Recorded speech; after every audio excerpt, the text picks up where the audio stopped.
প্রার্থনা, তিমির হননের গান, কেন এলো না, এই মোট তিনটে কবিতা। এই তিনটে কবিতা থেকে দুটো প্রশ্ন আসবে, যেহেতু 2x মডেল তাই দুটো প্রশ্ন আসবে, কিন্তু করতে হবে তোমাকে একটা। তার জন্য তিনটে কবিতার মধ্যে যদি দুটো যে কোনো কবিতা তুমি খুব ভালো করে রেডি করে নাও, সেখান থেকেই কিন্তু তোমার প্রশ্ন কমন এসে যাবে। তাই কোন কোন তুমি প্রশ্ন করবে, কোন কোন কবিতা ভালো করে পড়ে নেবে, সেটা নিশ্চয়ই তুমি এতক্ষণে ভেবে নিয়েছো, বেছে নিয়েছো, সেই অনুযায়ী রিভিশনও করে নিয়েছো। কারণ যে কোনো দুটো কবিতা খুব ভালো করে করো। আর এখান থেকে ঠিক কোন কোন প্রশ্নগুলো করতে হবে এবার সেগুলো জেনে নাও।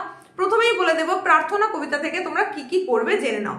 এই যে রবীন্দ্রনাথ ঠাকুরের প্রার্থনা কবিতা, যেটা মোটামুটি তোমরা কম বেশি সকলেই নিশ্চয়ই পড়েছো, এই কবিতা থেকে একদম হাতে গোনা প্রশ্নের কথা বলছি, জেনে নাও কোনগুলো করবে। প্রার্থনা কবিতায় কবি যে প্রার্থনা জানিয়েছেন তার নিজের ভাষায় বর্ণনা করো। বা প্রশ্নটা তোমাকে এইভাবে দিতে পারে যে প্রার্থনা কবিতায় কবি ভারতবর্ষকে কিভাবে স্বর্গে জাগরিত করবেন বলে ভেবেছেন তার নিজের ভাষায় বর্ণনা করো। এরকমই গুরুত্বপূর্ণ পরের যে প্রশ্ন, সেটা হচ্ছে তুমি সর্বকর্ম চিন্তা আনন্দের নেতা, কে কার প্রতি একথা বলেছেন, তাকে সর্বকর্ম চিন্তার আনন্দের নেতা বলা হয়েছে কেন। মোস্ট ইম্পর্টেন্ট, লাইনটাও যেমনি ইম্পর্টেন্ট, প্রশ্নটাও তেমনি ইম্পর্টেন্ট, অতি অবশ্যই ভালো করে দেখে নিতে হবে। তারই সঙ্গে দেখে রাখবে, যেথা তুচ্ছ আচারের মরু বালু রাশি। তুচ্ছ আচার কি? কবি তুচ্ছ আচারকে মরু বালু রাশির সাথে তুলনা করেছেন কেন, পাঠ প্রশ্ন। আর তোমরা অতি অবশ্যই যে প্রশ্নটা অ্যাটেন্ড করবে, চেষ্টা করবে পাঠ আকারে যে প্রশ্নটা আছে সেটাকে অ্যাটেন্ড করতে, তাহলে সেখান থেকে কিন্তু বেশি নাম্বারটা অবশ্যই তুলে নিতে পারবে। ব্যাস এইটুকু সম্পর্কে যদি তুমি জেনে নাও প্রার্থনা কবিতা থেকে, তাহলে সেখান থেকে যাই প্রশ্নই আসুক না কেন তুমি অতি অবশ্যই লিখে আসতে পারবে। এরপরে চলে যাব তিমির হননের গান। এখান থেকে যে যে প্রশ্নগুলো করতে হবে সেটা এবার জেনে নাও। এখান থেকে তোমরা অতি অবশ্যই 5 মার্কের প্রশ্ন হিসাবে করে রাখবে, সেটা হচ্ছে তিমির হননের গান কবিতার মূল বিষয়বস্তু নিজের ভাষায় লেখো। এটা করবে 5 মার্কের প্রশ্ন হিসেবে। তারপরে যে গুরুত্বপূর্ণ প্রশ্নগুলো অতি অবশ্যই দেখে রাখবে, তার মধ্যে অতি গুরুত্বপূর্ণ হচ্ছে, আমরা কি তিমির বিলাসী, আমরা তো তিমির বিনাশী হতে চাই, পংক্তি তিনটির তাৎপর্য লেখো। এটা অতি গুরুত্বপূর্ণ একটা লাইন, গুরুত্বপূর্ণ প্রশ্ন, অবশ্যই ভালো করে দেখে রাখবে। এটা কিন্তু 5 মার্কের আসতে পারে, আবার সেটাকেই পার্ট মার্কিং হিসেবেও আসতে পারে, সেটা একটু বলে দিচ্ছি, দেখে নাও। তিমির বিলাসী তিমির বিনাশী কথা দুটির অর্থ উল্লেখ করো। তাহলে এটা পাঠ আকারে 2 হয়ে গেল। আর তারই সঙ্গে পাঠ প্রশ্ন হিসেবে 3 নম্বরে আসতে পারে যে উপরিউক্ত অংশে কবি ঠিক কি বলতে চেয়েছেন নিজের ভাষায় লেখো। তাহলে এটা 3 নম্বরের প্রশ্ন হয়ে গেল। এইভাবে পাঠ আকারেও আসতে পারে, সম্পূর্ণ 5এও কিন্তু আসতে পারে। পরের প্রশ্ন, তিমির হননের গান কবিতাটি কোন প্রেক্ষাপটে রচনা করা।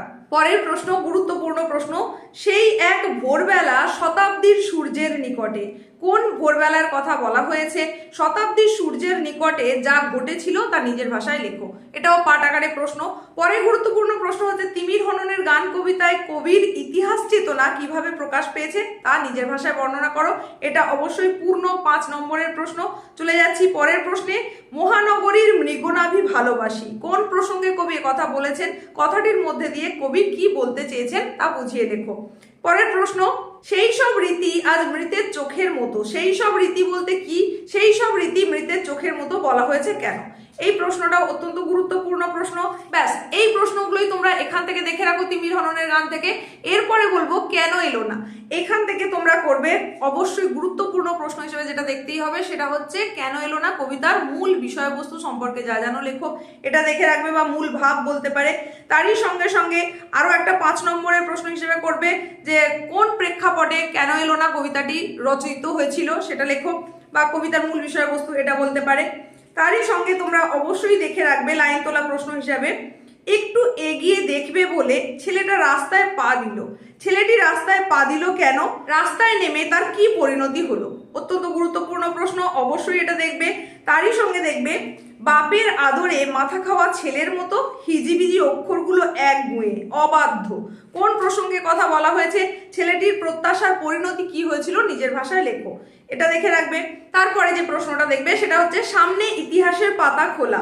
প্রসঙ্গ উল্লেখ করে কবিতায় কোন ইতিহাসের ছবি ধরা পড়েছে তা নিজের ভাষায় বর্ণনা করো। এটা পুরো 5 নম্বরের প্রশ্ন, এটা দেখে রাখবে।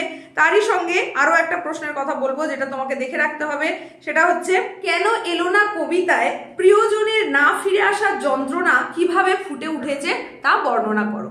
এটাও 5 নম্বরের প্রশ্ন। এইভাবে আসতে পারে, তবে লাইনগুলো তুলে দিয়ে পাঠ আকারেও কিন্তু প্রশ্ন আসতে পারে। লাস্ট প্রশ্ন অবশ্যই যেটা তোমাকে দেখে রাখতে হবে সেটা হচ্ছে মৃত্যুর পাশ কাটিয়ে বাবা এলো, ছেলে এলো না।